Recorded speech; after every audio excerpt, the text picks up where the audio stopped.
ಅಂತ ನಾವು ನೆನ್ಪಿಟ್ಕೋಬೇಕು ಅಂತ. ಖಾವಂದ್ರು ಈ ಕೈದಾನವನ್ನ ರಾಜ್ಯಕ್ಕೆ ವಿಸ್ತರಿಸಿದ್ರು, ದೇಶಕ್ಕೆ ವಿಸ್ತರಿಸುವ ಹಂತಕ್ಕೆ ತಂದ್ರಲ್ಲ, ಒಂದು ಸಂಸ್ಥಾನವನ್ನ ವಿಸ್ತರಿಸುವಂತ ರೀತಿ ಇದು ಅಂತ ನನಗೆ ಯಾವಾಗ್ಲೂ ಅನ್ಸುತ್ತೆ. ಊಟವನ್ನ ನಾನು ಹೀಗೆ ಮಾಡಲ್ಲ ಅನ್ನೋದಕ್ಕೆ ಅವ್ರಿಗೆ ಸಿಕ್ಕ ಲಾಭ ಏನು ಅಂದ್ರೆ, ಪೈಲಟ್ ಅವರನ್ನು ಕಾಕ್ಪಿಟ್ ನೋಡ್ಲಿಕ್ಕೆ ಕರ್ಕೊಂಡು ಹೋದ. ಮೊದಲೇ ಕಾರುಗಳು ಇಂಜಿನ್ಗಳ ಮೇಲೆ ಬಹಳ ಪ್ರೀತಿ ಇದ್ದ ಖಾವಂದ್ರು ಈ ವೃತ್ತದ ಕಾರಣಕ್ಕೋಸ್ಕರ ಕಾಕ್ಪಿಟ್ ನ ಚೆನ್ನಾಗಿ ನೋಡ್ಲಿಕ್ಕಾಯ್ತು ಅಂತ ಅವ್ರ ಬಗ್ಗೆ ಹೇಳೋರು ಹೇಳ್ತಾ ಇದ್ರು ಅಂತ. ಸತ್ತ ಹಾವನ್ನ ಅವ್ರ ಹೆಗಲಿಗೆ ಹಾಕಿದ್ರು, ಆದ್ರೆ ಅದಕ್ಕೂ ಜೀವಂತಿಕೆಯನ್ನ ತಂದು ಕೊಟ್ಟವರು ಖಾವಂದ್ರು ಅಂತ ಪಾಟೀಲ್ ಪುಟ್ಟಪ್ಪನವರು ಹೇಳಿದಂತ ಮಾತು ಅಂತ. ಅಂತೂ ಬಾಹುಬಲಿ ಮೂರ್ತಿ ಅಂತ ನಿಲ್ಲಿಸಿದಾಗ ಇಡೀ ರಾಜ್ಯ, ಇಡೀ ದೇಶ ಅಚ್ಚರಿಗೊಂಡಿತ್ತು. ಈ ಹುಡುಗನ ಸಾಧನೆ ಸಾಮಾನ್ಯವಾದ್ದಲ್ಲ ಅಂತ ಅನ್ಸಿತ್ತು.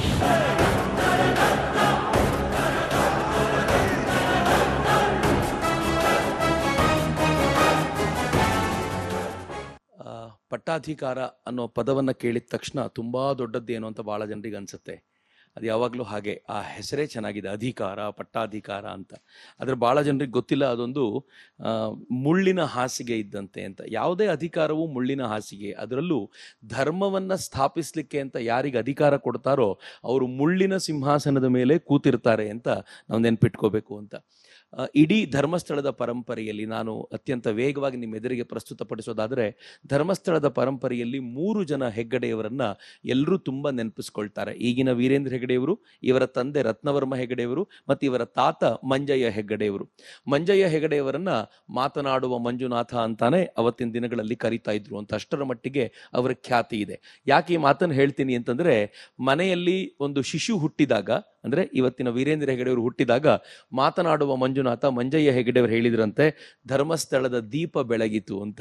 ನಿಸ್ಸಂಶಯವಾಗಿ ಅವರು ಹೇಳಿದ ಮಾತು ಸಾರ್ಥಕವಾಯಿತು. ಆದರೆ ಮಂಜಯ್ಯ ಹೆಗ್ಗಡೆಯವರು ಅಂದ್ರೆ ಆದರಣೀಯ ಹಿರಿಯ ಮಂಜಯ್ಯ ಹೆಗ್ಗಡೆಯವರು ಧರ್ಮಸ್ಥಳದ ದೀಪ ಬೆಳಗಿತು ಅಂತ ಹೇಳೋದ್ರ ಜೊತೆಗೆ ಅವರು ಭಾರತದ ದೀಪ ಬೆಳಗಿತು ಅಂತ ಹೇಳಿದ್ರೆ ಇನ್ನೂ ಹೆಚ್ಚು ಸೂಕ್ತವಾಗಿರ್ತಿತ್ತೇನೋ ಅಂತ ಈ ಸಂದರ್ಭದಲ್ಲಿ ನನ್ಗನ್ಸುತ್ತೆ. ಒಂದು ದೊಡ್ಡ ಮನೆಯಿಂದ ಬಂದಂತ ಒಬ್ಬ ವ್ಯಕ್ತಿ ಅಧ್ಯಯನಕ್ಕೆ ಆದರೆ ಹೇಗಿರಬೇಕು ಅಂತಂದ್ರೆ ಐಷಾರಾಮಿ ಆಗಿರುವಂತ ಬದುಕಿರಬೇಕು. ಅದರ ರತ್ನವರ್ಮ ಹೆಗ್ಗಡೆಯವರು ಮಕ್ಕಳನ್ನು ನೋಡ್ಕೊಂಡಿದ್ದು ಹೇಗೆ ಅಂತಂದ್ರೆ, ಅವರು ಯಾವತ್ತೂ ಕೂಡ ಧರ್ಮಾಧಿಕಾರಿಗಳೊಬ್ಬರ ಮಗ ಅನ್ನುವಂತೆ ಅವರಿಗೂ ಭಾವನೆ ಬರಬಾರದು, ಬೇರೆಯವರಿಗೂ ಭಾವನೆ ಬರದಂತೆ ನೋಡ್ಕೊಂಡ್ರು ಅಂತ. ಸಿದ್ಧವನಕ್ಕೆ ಅವರು ಅಲ್ಲಿನ ಸ್ಕೂಲಿಗೆ, ಹೈಸ್ಕೂಲಿಗೆ ಸೇರಿಸುವಾಗ ಸಿದ್ಧವನ ಗುರುಕುಲಕ್ಕೆ ಬಹಳ ಚೆನ್ನಾಗಿರುವಂತ ಒಂದು ಘಟನೆಯನ್ನು ಹೇಳ್ತಾರೆ. ಹೈಸ್ಕೂಲಿಗೆ ಅವ್ರು ಬರಬೇಕಾದಾಗ ಕಾರಲ್ಲಿ ಬಂದ್ರಂತೆ. ಕಾರಲ್ಲಿ ಬಂದಿದ್ದನ್ನ ಅವತ್ತಿನ ಶಿಕ್ಷಕರಾಗಿರುವಂತ KS ನಿಸಾರ್ ಅಹಮದ್ ಅವರು, ಬಹುಶಃ ಅಲ್ಲಿ ಟೀಚರ್ ಆಗಿದ್ದವರು, ಅವರು ನೋಡಿದ್ರಂತೆ. ಯಾರಪ್ಪ ಸೈಕಲ್ ಬರೋ ಕಷ್ಟದಲ್ಲಿದ್ದಾಗ ಕಾರಲ್ಲಿ ಬಂದಿದ್ದಾರಲ್ಲ ಯಾರು ಅಂತ ನೋಡಿದ್ರೆ, ಯಾರೋ ಹೇಳಿದ್ರಂತೆ ಇವರು ಹೆಗ್ಗಡೆಯವರು ಮಗ ಅಂತ. ದುಡ್ಡಿರುತ್ತೆ ಜನರಿಗೆ, ಹೇಗಿರ್ತಾರೆ ನೋಡಿ, ಚೆನ್ನಾಗಿ ಮೆರಿತಾರೆ ಅಂತೆಲ್ಲ ಅನ್ಕೊಂಡ್ರಂತವ್ರು ಒಂದು ಕ್ಷಣಕ್ಕೆ. ಆಮೇಲೆ ಗೊತ್ತಾಯ್ತಂತೆ ಅವರಿಗೆ, ದುಡ್ಡಿದೆ ನಿಜ, ಅಧಿಕಾರವೂ ಅವರಿಗಿದೆ, ರೂಪವೂ ಇದೆ, ಎಲ್ಲವೂ ಇದ್ರೂ ಕೂಡ ಅತ್ಯಂತ ಸರಳವಾಗಿರುವಂತ ಬದುಕನ್ನು ಬದುಕ್ತಾ ಇರುವಂತ ಅಪರೂಪದ ವ್ಯಕ್ತಿ ಅಂತ ವೀರೇಂದ್ರ ಹೆಗ್ಗಡೆಯವರ ಬಗ್ಗೆ ಆಮೇಲೆ ಬಹಳ ಹೆಮ್ಮೆಯಿಂದ KS ನಿಸಾರ್ ಅಹಮದ್ ಅವರು ಮಾತನಾಡ್ತಿದ್ರು ಅಂತ ಹೇಳ್ತಾರೆ. ಅವರು ಗುರುಕುಲದಲ್ಲೇ ಅಧ್ಯಯನ ಮಾಡಿದವರು ಆದರಣೀಯ ವೀರೇಂದ್ರ ಹೆಗ್ಗಡೆಯವರು. ಆನಂತರದ ದಿನಗಳಲ್ಲಿ ಅವರು ತಮ್ಮ ಉನ್ನತ ಅಧ್ಯಯನಕ್ಕೆ ಸೇಂಟ್ ಜೋಸೆಫ್ಸ್ ಬೆಂಗಳೂರಿಗೆ ಬರ್ತಾರೆ. ಬೆಂಗಳೂರಿಗೆ ಬಂದಾಗ ರತ್ನವರ್ಮ ಹೆಗ್ಗಡೆಯವರು ಆಗಾಗ ಬರೋದಿತ್ತಂತೆ, ಅವರಿದ್ದಂತ ಕೋಣೆಗೆ ಬರೋದಿತ್ತಂತೆ. ಕೋಣೆಗೆ ಬಂದಾಗ ಮಗ ಹೇಗಿರಬೇಕು ಅಂತಂದ್ರೆ, ದೊಡ್ಡವರು ಮಗ ಹೇಗ್ ಬೇಕಿದ್ರು ಬದುಕಬಹುದಿತ್ತು, ಆದ್ರೆ ಹೆಗ್ಗಡೆಯವರು, ವೀರೇಂದ್ರ ಹೆಗ್ಗಡೆಯವರು ಹೇಗಿರಬೇಕು ತನ್ನ ತಂದೆಯವ್ರ ಜೊತೆಗೆ ಅಂದ್ರೆ, ತನ್ನ ತಂದೆಯವರು ಮಲ್ಕೊಳ್ಳಿಕ್ ಹೋದಾಗ ಕಾಲು ಒತ್ತಬೇಕಾಗಿತ್ತು, ಅವ್ರಿಗೆ ಹಾಸಿಗೆ ಹಾಸ್ಕೊಡ್ಬೇಕಿತ್ತು. ಆ ನಂತರ ಅವ್ರು ಮಲ್ಕೊಳ್ಳೋವರೆಗೂ ಮಲ್ಕೊಳ್ಳುವಂತಿರ್ಲಿಲ್ಲ. ತಂದೆ ಬರ್ತಾರೆ ಅಂತ ಗೊತ್ತಾದ್ರೆ ಅವರಿಗೋಸ್ಕರ ಕಾಲಿಗೆ ನೀರು ಹಿಡ್ಕೊಂಡು ಕಾಯ್ಕೊಂಡು ನಿಂತಿರ್ಬೇಕಿತ್ತು. ಇವ್ರು ಹೋಗಿ ಮಲ್ಕೊಳ್ಳುವಂತಿಲ್ಲ, ಎಷ್ಟೇ ಹೊತ್ತಾದ್ರೂ ಅವ್ರಿಗೆ ಕಾಲಿಗೆ ನೀರೆಲ್ಲ ಹಾಕೊಟ್ಟು ಎಲ್ಲ ವ್ಯವಸ್ಥೆ ಮಾಡಿಕೊಟ್ಟು ಆನಂತರ ಮಲ್ಕೊಳ್ಬೇಕು ಅಂತ. ವೀರೇಂದ್ರ ಹೆಗ್ಗಡೆಯವರು ಅಧ್ಯಯನ ಮಾಡುವಾಗ ಆಳು ಕಾಳುಗಳು ಇರಲಿಲ್ಲ. ಅದನ್ನ ಹೇಳಲಿಕ್ಕೋಸ್ಕರ ನಿಮ್ಗೆ ಹೇಳ್ತಿದ್ದೀನಿ. ಒಬ್ಬ ಮಗನನ್ನ ಹೇಗೆ ಬೆಳೆಸಿದ್ರು, ಯಾತಕ್ಕೆ ಹೀಗೆ ಬೆಳೆಸಿದ್ರು ಅಂತಂದ್ರೆ, ಧರ್ಮಸ್ಥಾಪನೆ ಮಾಡುವವನಿಗೆ ಧರ್ಮಸ್ಥಾಪನೆ ನಿಜವಾಗ್ಲೂ ಎಲ್ಲ ಆಗಬೇಕು ಎನ್ನುವಂತ ಆ ನೋವು ಗೊತ್ತಿದ್ದಾಗ ಮಾತ್ರ ಸಾಧ್ಯ ಅನ್ನೋದನ್ನ ರತ್ನವರ್ಮ ಹೆಗ್ಗಡೆಯವರು ಅರಿತಿದ್ರು ಅನ್ನೋದು ಬಹಳ ವಿಶೇಷವಾಗಿರುವಂತ ಸಂಗತಿ ಅಂತ. ವೀರೇಂದ್ರ ಹೆಗ್ಗಡೆಯವರಿಗೆ ತಂದೆಯವರನ್ನ ಕಂಡ್ರೆ ಅಪಾರವಾದ ಗೌರವ, ಹಾಗಂತ ತುಂಬಾ ಹತ್ತಿರದ ನಂಟು ಅಂತಲ್ಲ. ಈಗಿನ ತಂದೆ ಮತ್ತು ಮಕ್ಕಳು ಹೇಗಿರ್ತಾರೆ ಅಂದ್ರೆ, ಅಪ್ಪ ಬಂದ್ರೆ ಮಕ್ಕಳ ಕಾಲ್ ಮೇಲೆ ಕಾಲು ಹಾಕೊಂಡು ಚೇರ್ ಮೇಲೆ ಕಾಲು ಚಾಚ್ಕೊಂಡು ತಂಪಾಡಿಗೆ ತಾವಿರ್ತಾರೆ. ಆದ್ರೆ ಅಷ್ಟು ಪ್ರೀತಿಯ ಅಂದ್ರೆ ಹತ್ತಿರದ ಬಾಂಧವ್ಯ ಅಲ್ಲ. ತಂದೆ ಬಂದು ಕೂತ್ರೆ ಅವರು ಎಲ್ಲಿ ಊಟ ಮಾಡ್ತಾರೋ ಆ ಜಾಗದಲ್ಲಿ ಚೇರ್ ಮೇಲೆ ಕೂತು ಊಟ ಮಾಡ್ತಾನೋ ಇರಲಿಲ್ಲ, ಎದುರಿಗೆ ಕೆಳಗೆ ಕೂತ್ಕೋಬೇಕಿತ್ತು, ಅವ್ರ ಪಕ್ಕದಲ್ಲಿ ಎಲ್ಲಾದ್ರೂ ಊಟ ಮಾಡಬೇಕಿತ್ತು. ಆ ಪರಿಯ ಬಾಂಧವ್ಯ ಇದ್ದಿದ್ದು. ಆದ್ರೆ ಒಂದು ಅವ್ಯಕ್ತವಾಗಿರುವಂತ ಗೌರವ ತಂದೆಯವರ ಮೇಲೆ ವೀರೇಂದ್ರ ಹೆಗ್ಗಡೆಯವರಿಗೆ ಇತ್ತು ಅಂತ. ಇಂಥ ಗೌರವ ಇಟ್ಕೊಂಡಂತ ಈ ವ್ಯಕ್ತಿಯನ್ನ, ಈ ತಂದೆಯನ್ನ 20ನೇ ವರ್ಷಕ್ಕೆ ಅಚಾನಕ್ಕಾಗಿ ಕಳ್ಕೊಂಡ್ರವರು. ಕಳ್ಕೊಂಡಿದ್ದು ದುಃಖ ಒಂದು ಕಡೆ, ತಂದೆಯನ್ನು ಕಳ್ಕೊಂಡಿದ್ದೀನಿ, ತಾನು ತುಂಬಾ ಗೌರವಿಸುವಂತ ತನ್ನ ತಂದೆಯನ್ನು ಕಳ್ಕೊಂಡಿದ್ದೀನಿ ಅನ್ನುವಂತ ದುಃಖ ಒಂದ್ ಕಡೆ ಆದ್ರೆ, ಎರಡನೇ ಕಡೆ ಏನ್ ಗೊತ್ತಾ, ಪಟ್ಟಾಧಿಕಾರದ ಕಿರೀಟವನ್ನು ತಲೆ ಮೇಲೆ ಬಿತ್ತು ಅಂತ. ಯಾವ ವಯಸ್ಸಿಗೆ? 20ನೇ ವಯಸ್ಸಿಗೆ. ನಮ್ಮೆಲ್ಲರ ಹುಡುಗಾಟ ಮುಗಿಯೋಕ್ಕಿಂತ ಮುಂಚೆ ಅವ್ರಿಗೆ ಬಂದಾಗಿತ್ತು. ಬಂದ ಕ್ಷಣವೇ ಅವರು ತೆಗೆದುಕೊಂಡಿರುವಂತ 2 ಪ್ರಮುಖ ನಿರ್ಣಯಗಳಲ್ಲಿ ಮೊದಲನೇದು, ಇನ್ ಮುಂದೆ ಕಚ್ಚೆ ಪಂಚೆ ಹಾಕ್ತೀನಿ ಅಂತ. ತಾಯಿಗೆ ಬಹಳ ಬೇಸರ ಆಯ್ತಂತ, ಅಯ್ಯೋ ಹುಡುಗ 20ರ ಹುಡುಗ ಈಗಲೇ ಕಚ್ಚೆ ಪಂಚೆ ಶುರು ಮಾಡಿಬಿಟ್ನಲ್ಲಪ್ಪ ಅಂತ. ಸಹಜವಾಗಿ ಆಗ್ಬಹುದಾಗಿರುವಂತ ದುಃಖ. ಎರಡನೇದೇನು ಅಂತಂದ್ರೆ, ಇನ್ ಮುಂದೆ ಮನೆ ಬಿಟ್ಟು ಇನ್ನೆಲ್ಲೂ ಊಟ ಮಾಡೋದಿಲ್ಲ ಅಂತ. ಇವತ್ತಿನವರೆಗೂ, ಅವತ್ತು ತೆಗೆದುಕೊಂಡಿರುವ ವೃತವನ್ನ ಇವತ್ತಿನವರೆಗೂ ಬದಲಾಯಿಸದೆ ಬಂದಂಥವರು ಆದರಣೀಯ ಪೂಜ್ಯ ವೀರೇಂದ್ರ ಹೆಗಡೆಯವರು ಅಂತ ಬಹಳ ಹೆಮ್ಮೆಯಿಂದ ಹೇಳ್ಕೊಳ್ತಾರೆ. ಇದರ ಲಾಭವೂ ಅವರಿಗಾಗಿದೆ ಅಂತ ಒಬ್ರು ಹೇಳೋದನ್ನ ನಾನು ಕೇಳ್ತಾ ಇದ್ದೆ. ಏನ್ ಲಾಭ ಅಂತಂದ್ರೆ, ಒಂದ್ಸಲ ಒಂದು ಪ್ರಯಾಣ ಅವರು ಫ್ಲೈಟ್ ನಲ್ಲಿ ಮಾಡ್ತಿದ್ರಂತೆ, ಬಹುಶಃ ವಿದೇಶಕ್ಕೆ ಹೋಗ್ತಾ ಇದ್ದಿರ್ಬೋದು. ಗಗನಸಖಿ ಬಂದು ಊಟ ತಂದು ಕೊಟ್ಲು, ಇವ್ರು ಬೇಡ ಅಂತಂದ್ರು. ಮತ್ತೊಮ್ಮೆ ತುಂಬಾ ಸುದೀರ್ಘವಾದ ಪ್ರಯಾಣ, ಮತ್ತೊಮ್ಮೆ ತಂದು ಕೊಟ್ಟಾಗ್ಲೂ ಬೇಡ ಅಂದ್ರು.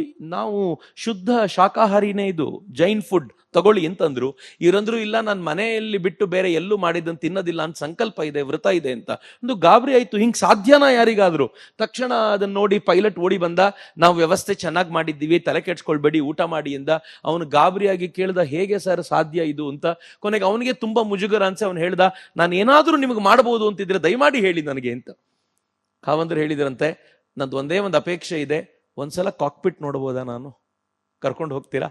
ಊಟವನ್ನ ನಾನು ಹೀಗೆ ಮಾಡಲ್ಲ ಅನ್ನೋದಕ್ಕೆ ಅವ್ರಿಗೆ ಸಿಕ್ಕ ಲಾಭ ಏನು ಅಂದ್ರೆ, ಪೈಲಟ್ ಅವರನ್ನು ಕಾಕ್ಪಿಟ್ ನೋಡ್ಲಿಕ್ಕೆ ಕರ್ಕೊಂಡು ಹೋದ.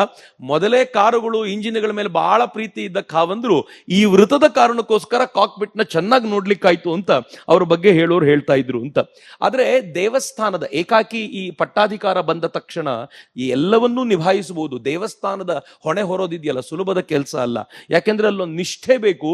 ಅಣ್ಣಪ್ಪ ಎಲ್ಲ ದೈವಗಳ ಒಡೆಯ ಬೇರೆ, ಒಂದು ಚೂರು ತಪ್ಪಾಗುವಂತಿಲ್ಲ. ಕೇಳಿದ್ವಲ್ಲ, ಧರ್ಮಕ್ಕೆ ಚ್ಯುತಿ ಬರುವಂತೆ ನಡ್ಕೊಂಡ್ರೆ ಬಿದ್ದ ಸದ್ದು ಬರೋದಿಲ್ಲ, ಬಿದ್ದಿದ್ದ ಕಾಣಿಸತ್ತೆ ಅಂತ. ಆ ತರ ಧರ್ಮಕ್ಕೆ ಚ್ಯುತಿ ಬರದಂತೆ ನಡ್ಕೊಳ್ಳುವಂತ ನಿಷ್ಠೆ ಬೇಕು. ಮತ್ತು ಆಯಾಯ ಕೆಲಸ ಆಯಾಯ ಸಂದರ್ಭದಲ್ಲಿ ನಡಿಬೇಕು. ಒಂದು 35-40 ವರ್ಷವೋ 50 ವರ್ಷವೋ ಆದವೋ ಪಟ್ಟಾಧಿಕಾರ ಬಂದ್ರೆ ಎಲ್ಲವನ್ನೂ ಕಂಟ್ರೋಲ್ ಮಾಡಿಟ್ಕೊಂಡಿರ್ತೀವಿ, ನಿದ್ದೆಗಿದ್ದೆ ಕಡಿಮೆ ಆಗಿರುತ್ತೆ, ಸರಿ. 20ರಲ್ಲಿ ಬಂದವ್ರಿಗೆ ಏನಾಗಬೇಕು ಪರಿಸ್ಥಿತಿ? ಒಂದಿನ ರಾತ್ರಿ 2 ಗಂಟೆಯವರೆಗೂ ನವರಾತ್ರಿಯ ಉತ್ಸವದ ಕಾರ್ಯಕ್ರಮ ನಡೀತಂತೆ. ಕಾವಂದ್ರು ಹೊರಡಬೇಕಾದ್ರೆ ಕೇಳಿದ್ರಂತೆ, ಬೆಳಗ್ಗೆ ಎಷ್ಟೊತ್ತಿಗೆ ಬರಬೇಕು? ಅಲ್ಲಿರೋ ಕೆಲಸದವರೆಲ್ಲ ಅನ್ಕೊಂಡ್ರಂತೆ, ಪಾಪ ಸುಸ್ತಾಗಿದ್ದಾರೆ, ಬೆಳಗ್ಗೆ ಆರಾಮಾಗಿ ಬರ್ತಾರೆ. ಆರಾಮಾಗಿ ಬನ್ನಿ, ಪರವಾಗಿಲ್ಲ ಅಂತ. ಅವರಂದ್ರು, ಹಾಗಾಗೋದಿಲ್ಲ, ಸ್ವಾಮಿಗೆ ಯಾವಾಗ ಬೇಕೋ ನಾವು ಅಲ್ಲಿರ್ಬೇಕು ಅಂತ.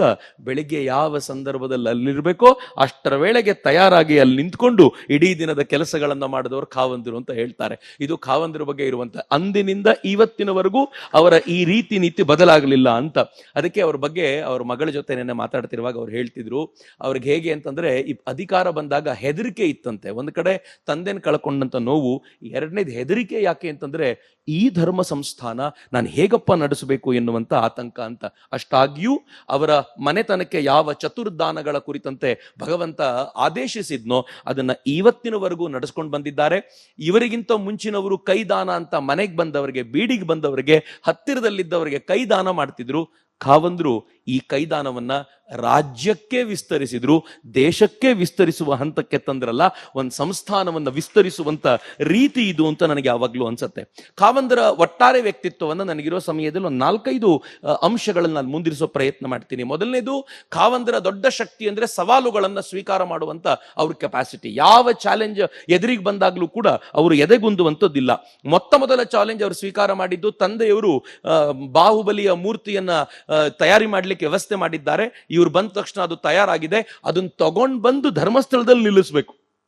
ಹೇಗ್ ತಗೊಂಡ್ ಬರೋದು?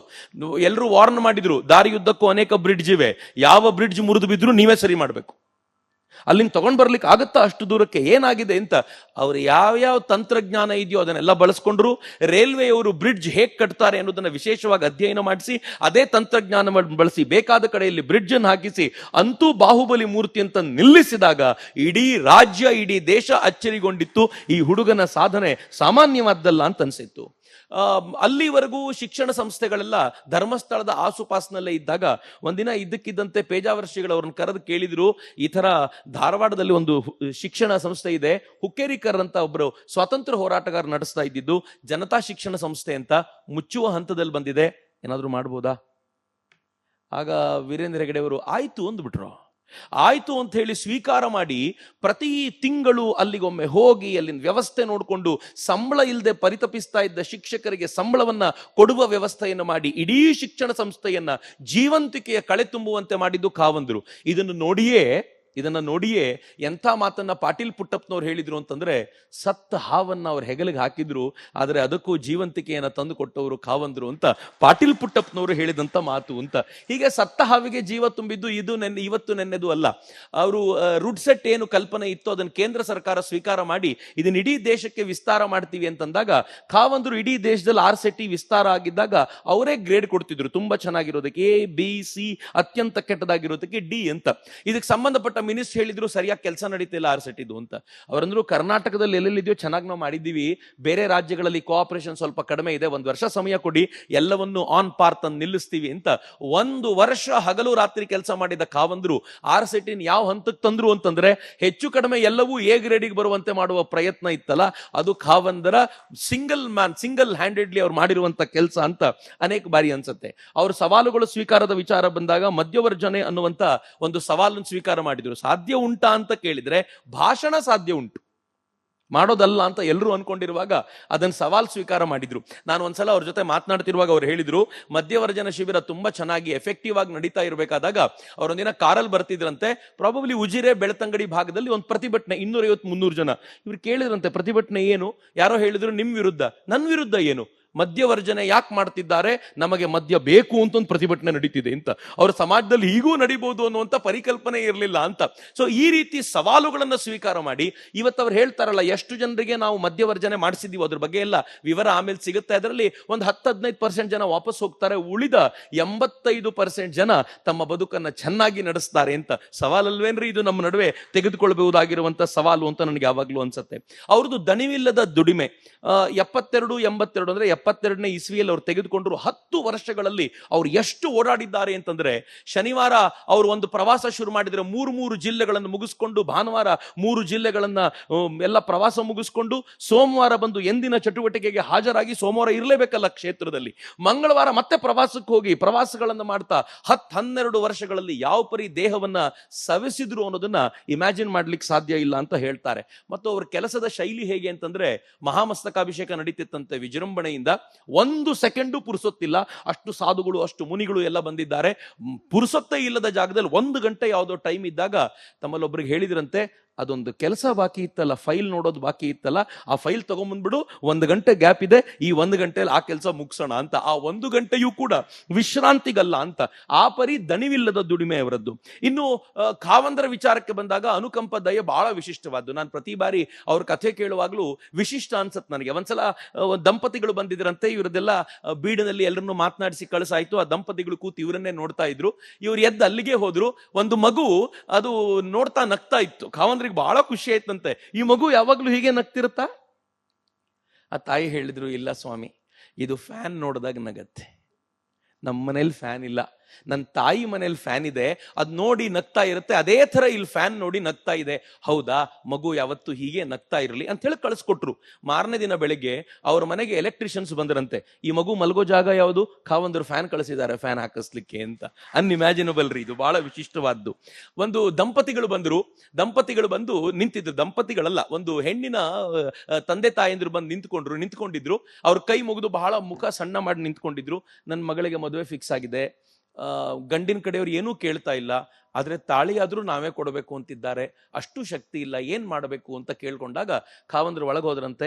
ಒಂದು ತಾಳಿ ರೆಡಿ ಮಾಡಿಟ್ಟಿದ್ದ ತಾಳಿ ಅಂತಂದು, ತಗೊಳ್ಳಿ, ಇದನ್ನ ಕಟ್ಟಿಸ್ಲಿಕ್ಕೆ ಕೊಡಿ ಎಂದ್ರು. ಆಮೇಲೆ ಸುಮ್ಮನಿರ್ಲಿಲ್ಲ, ಅಲ್ಲೇ ನಿಂತು, ಓ ಇರಿ 1 ನಿಮಿಷ ಇರಿ ಅಂತ ಒಳಗೋಗಿ ಒಂದು ಸುಂದರವಾಗಿರುವ ಸೀರೆ ಅಂತಂದು, ಈ ಸೀರೆನ ಮಗುಗೂಡಿಸಿ ಅಂತ ಸೀರೆನೂ ಕೊಟ್ಟು ಕಳಿಸಿದ್ರು ಅಂತ. ಈ ಅನುಕಂಪದ ಈ ಪ್ರೀತಿ ಇದೆಯಲ್ಲ, ಇದು ಬರೀ ಮನೆಗೆ ಬಂದವ್ರಿಗಲ್ಲ. ಅವ್ರು ಧಾರವಾಡದ ಮೆಡಿಕಲ್ ಕಾಲೇಜಿಗೆ ಹೋದ್ರು. ಮೆಡಿಕಲ್ ಕಾಲೇಜಿಗೆ ಹೋಗಿ ಅಲ್ಲೇ ಹೋಗಿ ಕೂತು ನೋಡಿದ್ರು. ಹಾಸ್ಪಿಟಲ್ ಹೋಗಿ ನೋಡ್ತಾರೆ, ಒಳ್ಳೆ ಬೆಂಚ್ಗಳು ಹಾಕಿದ್ದಾರೆ, ಅತ್ಯುತ್ಕೃಷ್ಟವಾಗಿರುವಂತ ಬೆಂಚ್ಗಳನ್ನು ತಂದಿದ್ದಾರೆ. ಆ ಬೆಂಚ್ಗಳ ಮೇಲೆ ಕಾವಂದ್ರು ಕೂತ್ ನೋಡಿದ್ರು. ಎಲ್ರಿಗೂ ಖುಷಿ, ನಾವು ಒಳ್ಳೆ ಹೈ ಕ್ವಾಲಿಟಿ ಸ್ಟೀಲ್ ಹಾಕಿ ಮಾಡಿದ್ದೀವಿ ಅಂತ. ಕಾವಂದ್ರು ನೋಡಿದ್ರು ತಕ್ಷಣ, ಈ ಬೆಂಚ್ ಎಲ್ಲ ತೆಗ್ಸಿ ಮರದ ಬೆಂಚ್ ಹಾಕ್ಸಿ ಅಂದ್ಬಿಟ್ರು. ಆ ಜೊತೆಲಿದ್ದವ್ರು ಕೇಳಿದ್ರಂತೆ, ಎಲ್ಲ ಮರದಕ್ಕಿಂತ ಇದು ಚೀಪ್ ಆಗುತ್ತೆ, ಆದರೆ ಮರದಕ್ಕಿಂತ ಹೆಚ್ಚು ಬಾಳಕೆ ಬರುತ್ತೆ, ಹೈ ಕ್ವಾಲಿಟಿ ಸ್ಟೀಲಿಂದ ಕಷ್ಟಪಟ್ಟು ಮಾಡಿದ್ದೀವಿ ಅಂತೆಲ್ಲ ಹೇಳಿದಾಗ ಅವ್ರು ಹೇಳಿದ್ರು, ಹೌದೌದು, ದುಡ್ಡು ಉಳಿಸೋದಕ್ಕೆ ನೀವು ಮಾಡಿರೋ ಪ್ರಯತ್ನ ಎಲ್ಲ, ನೀವು ಉತ್ಕೃಷ್ಟತೆಗೆ ತರುವಂಥ ಪ್ರಯತ್ನ ಎಲ್ಲ ನಾನು ಮೆಚ್ಚಿದ್ದೀನಿ. ಆದರೆ ಧಾರವಾಡದಲ್ಲಿ ಚಳಿ ಜಾಸ್ತಿ, ಈ ಕಬ್ಬಿಣದ ಕುರ್ಚಿಗಳು ಬೆಂಚುಗಳು ತುಂಬ ತಣ್ಣಗಾಗ್ಬಿಡತ್ತೆ, ಪೇಷಂಟ್ಸ್ ಬಂದು ಇದ್ರ ಮೇಲೆ ಕೂತು ಬಿಟ್ರೆ ಅವ್ರಿಗೆ ಏನು ಪರಿಸ್ಥಿತಿ ಆಗ್ಬೇಡ, ನೀವು ಯೋಚನೆ ಮಾಡಿ, ಪೇಷಂಟ್ ಆಮೇಲೆ ಇಲ್ಲಿ ಕೂತ್ಕೊಳ್ಳದೆ ನಿಂತು ಬಿಡ್ತಾನೆ ಪಕ್ಕಕ್ಕೆ, ಮೊದಲು ಚೇಂಜ್ ಮಾಡಿ ಮರದ ಬೆಂಚ್ ಹಾಕ್ಸಿ ಅಂತ ಕಾವಂದರು ಹೇಳೋ ರೀತಿ ಇದೆಯಲ್ಲ, ಬಹಳ ವಿಶೇಷವಾದ್ದು ಅಂತ ಹೇಳ್ತಾರೆ. ಕಾವಂದರ ಪ್ರೀತಿಯ ಕುರಿತಂತೆ ಮಾತನಾಡೋದು ಅಗತ್ಯವೇ ಇಲ್ಲ. ಕಾವಂದರು ಭೂತ ದಯೆ, ಈ ಜೈನ ಪಂಥದಲ್ಲಿ ಎಲ್ಲರ ಮೇಲೂ ದಯೆ ಇರಬೇಕು ಅನ್ನೋದು ವಿಶೇಷವಾಗಿರುವಂತ ಅವ್ರಿಗಿರುವಂತ ಶಿಕ್ಷಣ. ಆದರೆ ಅವರ ದಯೆ ಎಂಥದ್ದು ಅಂತಂದ್ರೆ, ಕಾವಂದ್ರು ಮನೆಯಿಂದ, ಅವರ ದೇವಸ್ಥಾನದಿಂದ ಹೊರಟು ಮೊದಲು ಬರ್ತಾ ಇದ್ದಿದ್ದು ಹಟ್ಟಿಗಂತೆ. ಅಲ್ಲಿರುವಂತ ಗೋವುಗಳಲ್ಲಿ ಒಂದೆರಡಕ್ಕೆ ಅವರು ಏನಾದರೂ ಕೊಟ್ಟು ಆನಂತರವೇ ತಿಂಡಿ ತಿನ್ಲಿಕ್ಕೆ ಬರ್ತಾ ಇದ್ದಿದ್ದು ಅಂತ ಹೇಳ್ತಾರೆ. ಆದರೆ ಫ್ರೆಂಡ್ಶಿಪ್ ಹೇಗಿತ್ತು ಅಂತಂದ್ರೆ, ಗಿರೀಶ ಅನ್ನೋ ಬಸವ ಇದ್ದ, ಗಿರೀಶ ಅಂತ ಕರೆದ್ರೆ ಒಳಗಿಂದ ಅಷ್ಟೇ ಚೆನ್ನಾಗಿ ಅಂಬಾ ಅಂತ ರಿಯಾಕ್ಟ್ ಮಾಡ್ತಿದ್ದಂತೆ ಗಿರೀಶ, ಆ ದನ. ಅಷ್ಟೇ ಅಲ್ಲ, ಅವ್ರ ಮನೆಯಲ್ಲಿ ಒಂದು ಗಿಣಿ ಇತ್ತು, ಒಂದು ಪಕ್ಷಿ ಇತ್ತು, ಅದ್ರ ಹೆಸರು ಲಕ್ಷ್ಮಿ. ಇವ್ರ ಹತ್ರ ಬರುವಂತ ಸದ್ದು ಬಂದ್ರೆ ಅದು ಏನೂ ಮಾಡದೆ ತನ್ನ ಹೆಸರನ್ನು ತಾನೇ ಪದೇ ಪದೇ ಕರ್ಕೊಳ್ತಿತ್ತಂತೆ. ಲಕ್ಷ್ಮಿ ಲಕ್ಷ್ಮಿ ಲಕ್ಷ್ಮಿ ಅಂತ ಕರ್ಕೊಂಡು ಇವ್ರು ಬಂದು ತಿಂಡಿ ಕೊಟ್ಟ ಮೇಲೆ ಸೈಲೆಂಟ್ ಆಗ್ತಿದ್ದಂತೆ. ಅವರ ವ್ಯಕ್ತಿತ್ವದ ಬಗ್ಗೆ ಅನೇಕರು ಹೇಳ್ತಾರಲ್ಲ, ಒಂದು ಆನೆ ಇತ್ತು ಭರತ ಅಂತ. ಆ ಆನೆ ಹೇಗಿತ್ತು ಅಂತಂದ್ರೆ, ಇವರು ಅಲ್ಲಿಗೆ ಹೋದ್ರೆ ಆ ಆನೆ ಸೊಂಡಿಲ್ ಮೇಲ್ ಮಾಡ್ಕೊಂಡು ಕಾವಂದ್ರು ಸ್ವಲ್ಪ ಅದ್ರ ಜೊತೆ ಆಟ ಆಡ್ತಿದ್ರಂತೆ, ಎಲ್ಲರನ್ನೂ ಮಾತನಾಡಿಸ್ತಿದ್ರಂತೆ, ಆನೆನ್ ಮಾತನಾಡಿಸ್ತಿರ್ಲಿಲ್ವಂತೆ. ಅದಕ್ಕೆ ಆನೆ ಏನ್ ಮಾಡ್ತಿತ್ತು, ತನ್ನ ಸೊಂಡಲ್ ಹೊತ್ಕೊಂಡು ಇವ್ರ ಮುಂದೆ ಅವ್ರ ಹೆಗಲ ಮೇಲೆ ಈ ಸೊಂಡಲ್ ಹಾಕೊಂಡು ಇವ್ರ ಹಿಂದಿಂದೆ ಬರ್ತಿತ್ತಂತೆ, ನನ್ನನ್ನು ಮಾತಾಡ್ಸು, ನನಗೇನಾದ್ರೂ ಕೊಡು ಅಂತ. ಆ ಪರಿಯ ಪ್ರೀತಿಯನ್ನ ಬೆಳೆಸ್ಕೊಂಡವರು. ಪ್ರಾಬಬ್ಲಿ ಆನೆಯನ್ನ ಅವರು ಬಂಡೀಪುರಕ್ಕೆ ಕೊಟ್ಟ ನಂತರ ಯಾವತ್ತೋ ಒಂದಿನ ಬಂಡೀಪುರಕ್ಕೆ ಹೋದಾಗ ಆನೆ ಇವರನ್ನು ಗುರುತಿಸಿ ಹತ್ರ ಬಂದು ಅದೇ ಪ್ರೀತಿಯನ್ನು ತೋರಿಸಿ ನನಗೇನಾದ್ರೂ ತಿಂಡಿ ಕೊಡು ಅಂತ ಕೇಳುವಂತ ಒಂದು ಪರಿಸ್ಥಿತಿ ಇದೆಯಲ್ಲ, ಅದು ಕಾವಂದರೊಂದಿಗೆ ನಡಿಬಹುದಾಗಿರುವಂತ ಅಪರೂಪದ ಘಟನೆ ಅಂತ ನನಗೆ ಯಾವಾಗ್ಲೂ ಅನ್ಸುತ್ತೆ. ಬರೀ ಎಲ್ಲರ ಕಡೆಗೂ ಅವ್ರ ದೃಷ್ಟಿ ಅಂತದ್ದೇ, ಪ್ರೀತಿಯ ದೃಷ್ಟಿ. ಹೇಗೆ ಅಂತಂದ್ರೆ, ಕಾವಂದರು ದೇವಸ್ಥಾನದ ಎದುರಿಗೆ ಬರ್ತಾರೆ. ಧರ್ಮಸ್ಥಳಕ್ಕೆ ಹೋದವರಿಗೆಲ್ಲ ಗೊತ್ತಿರುತ್ತೆ, ಮೆಟ್ಟಿಲುಗಳನ್ನು ಇಳ್ಕೊಂಡು ಬರಬೇಕು, ಮೆಟ್ಟಿಲುಗಳನ್ನು ಹತ್ಕೊಂಡು ಹೋಗ್ಬೇಕು ದೇವರ ದರ್ಶನಕ್ಕೆ. ನನಗೆ ಸರಿ, ಒಂದು ಸಲ ಹೋಗ್ತೀನಿ, ದೇವರ ದರ್ಶನ ಮಾಡ್ಕೊಂಡು ಬಂದ್ಬಿಡ್ತೀನಿ. ಆದ್ರೆ ಕೆಲಸಗಾರರಿಗೆ ಹೇಗೆ, ಭಾರದ ವಸ್ತುಗಳನ್ನು ಹೊತ್ಕೊಂಡು ಹೋಗ್ಬೇಕಲ್ಲ. ಕಾವಂದರು ಪ್ರತಿ ಬಾರಿ ಹೋಗುವಾಗ ಹೇಳೋರಂತ, ಇಷ್ಟಿಷ್ಟು ವಸ್ತು ತಗೊಂಡು ಹೋಗ್ಬೇಡ್ರಪ್ಪ, ಅರ್ಧರ್ಧ ತಗೊಂಡೋಗಿ ತೂಕ ಕಡಿಮೆ ಮಾಡ್ಕೊಳ್ಳಿ, ಆರಾಮಾಗಿ ಬನ್ನಿ ಅಂತ.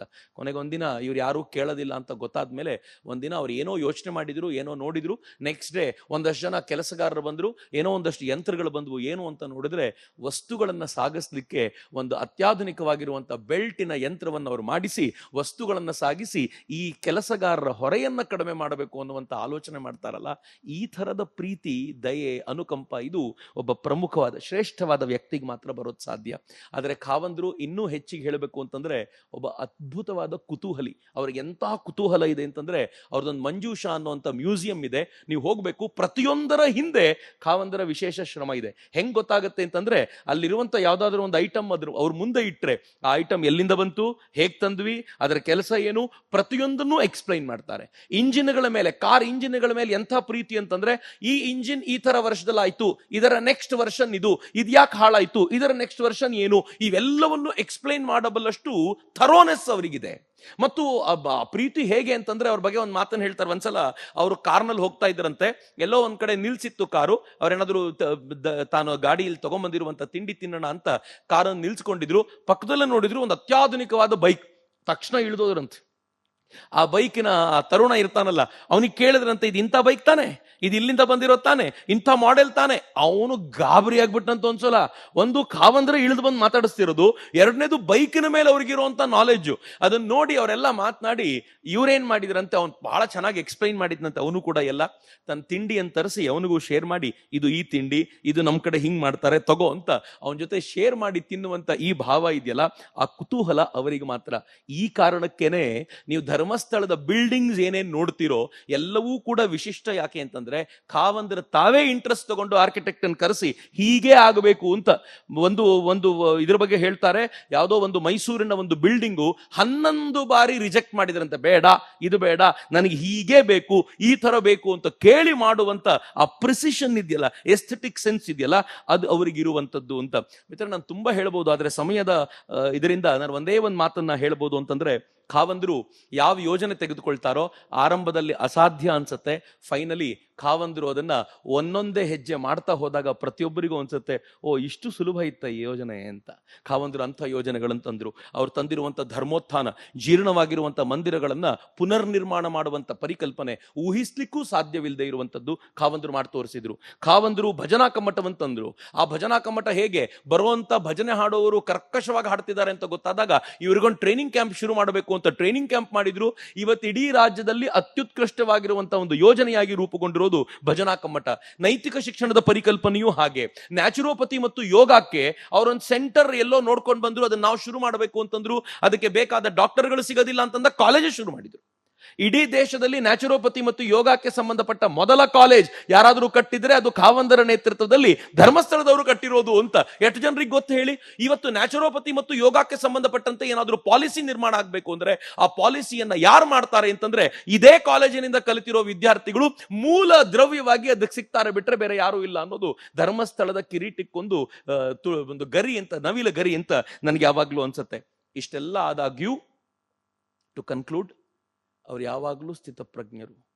ಎಷ್ಟು ಒತ್ತಡಗಳ ನಡುವೆ ನೀವು ಅವರನ್ನು ನೋಡಿ ಕಾಮಾಗಿ ಕೂತಿರ್ತಾರೆ. ಯಾರು ತಾನು ಕಾಮಲ್ವೋ, ತಾನು ಶಾಂತ ಅಲ್ವೋ, ಇನ್ನೊಬ್ಬರಿಗೆ ಶಾಂತಿಯನ್ನು ಹಂಚೋಕೆ ಸಾಧ್ಯವೇ ಇಲ್ಲ. ಅವರು ಸ್ವತಃ ಶಾಂತರಾಗಿರ್ತಾರೆ. ಹೇಗೆ ಅಂತಂದ್ರೆ, ಒಂದು ದಿನಕ್ಕೆ 7-8 ಮೀಟಿಂಗ್ ಆಗುತ್ತೆ. ಒಂದೊಂದು ಮೀಟಿಂಗು ಒಂದೊಂದು ಚಾಲೆಂಜಿಂಗ್ ಮೀಟಿಂಗು. ಎಲ್ಲ ಮೀಟಿಂಗ್ ಮುಗಿಸ್ಕೊಂಡು ಬಂದು ಬೀಡ್ನಲ್ಲಿ ಕೂತು ಯಾರೋ ಪ್ರಾಬ್ಲಮ್ ಹೇಳಿದ್ರೆ ಅವ್ರ ಪ್ರಾಬ್ಲಮ್ ಅಲ್ಲಿ ಒಂದಾಗಿ ಅದಕ್ಕೊಂದು ಸೊಲ್ಯೂಷನ್ ಹೇಳಿ ಪ್ರೀತಿಯಿಂದ ಕಳಿಸ್ತಾರೆ. ಅದಾದ್ಮೇಲೆ ಇನ್ಯಾವುದೋ ಒಂದು ಮೀಟಿಂಗ್, ಮತ್ತೇನೋ ಒಂದು ಕಿರಿಕಿರಿಯ ಮೀಟಿಂಗ್ ಎಲ್ಲ ನಡೆಯುತ್ತೆ. ಮನೆಗೆ ಹೋಗ್ತಾರೆ. ಮೊಮ್ಮಕ್ಕಳಿದ್ರೆ ಆ ಮೊಮ್ಮಕ್ಕಳನ್ನ ತೊಡೆ ಮೇಲೆ ಕೂರಿಸ್ಕೊಂಡು ಕತೆ ಹೇಳಬಲ್ಲಂತ ಈ ಸ್ಥಿತಪ್ರಜ್ಞತೆ ಇದ್ವಲ್ಲ, ಅದು ಕಾವಂದರಿಗೆ ವಿಶೇಷವಾಗಿ ಸಿದ್ಧಿಸಿರುವಂಥದ್ದು ಅಂತ. ಕಾವಂದರ ವೈಶಿಷ್ಟ್ಯ ಏನು ಅಂತಂದ್ರೆ, ಅವರು ಎಲ್ಲವನ್ನೂ ಕೂಡ ತಮ್ಮ ಎದುರಿಗೆ ತಂದುಕೊಂಡು ಎಲ್ಲವನ್ನು ಪಕ್ಕಕ್ಕೆ ಸರಿಸಿ ಮುನ್ನುಗ್ಗಬಲ್ಲ ಸಾಮರ್ಥ್ಯ ಇರುವಂಥವರು. ಅಂಥವರು ಅವರು ಒಂದು ಅಪರೂಪದ ಶಕ್ತಿ ಅಂತ ನಾನು ಯಾವಾಗಲೂ ಭಾವಿಸ್ತೀನಿ. ಸಾಮಾನ್ಯವಾದ ಒಬ್ಬ ವ್ಯಕ್ತಿಯಲ್ಲ, ಒಂದು ವಿಶೇಷವಾದ ಶಕ್ತಿ ಅಂತ ಈ ಹೊತ್ತಿನಲ್ಲಿ ನಾನು ಭಾವಿಸ್ತಾ ಅವರ ಕುರಿತಂತೆ ಮಾತನಾಡೋ ಅವಕಾಶ ಸಿಕ್ಕಿದ್ದು ನನ್ನ ಭಾಗ್ಯ ಅಂತ ಭಾವಿಸಿ ನನ್ನ ಮಾತುಗಳನ್ನು ತಾಯಿ ಭಾರತೀಯ ಚರಣಗಳಿಗೆ ಸಮರ್ಪಿಸ್ತೀನಿ. ಎಲ್ರಿಗೂ ನಮಸ್ಕಾರ. ವಂದೇ ಮಾತರಂ. ಜೈ ಹಿಂದ್.